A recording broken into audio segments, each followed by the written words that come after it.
How to create Roblox account on mobile. So the process of creating a Roblox account on Android and iOS will be same, and you must need a Microsoft Edge browser to create a Roblox account on mobile. So download the Microsoft Edge browser on your Android or iOS and then open the app and then type Roblox. Now click this three dot icon and then click desktop site. Now click on the official site of Roblox.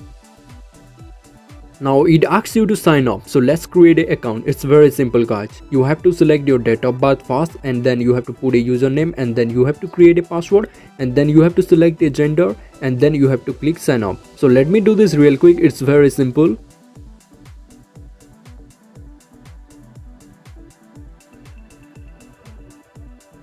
So after selecting your gender, click sign up.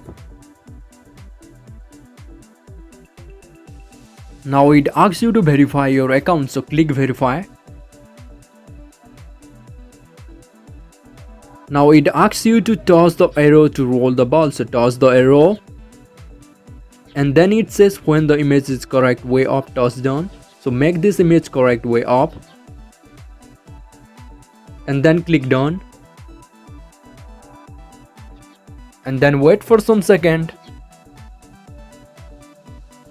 And as you can see, I have successfully created a Roblox account on mobile. And this is how you can create a Roblox account on Android or iOS, whatever you have. And if you found this video is helpful, then hit the like button and also subscribe button. I will make more videos like this, so thanks for watching.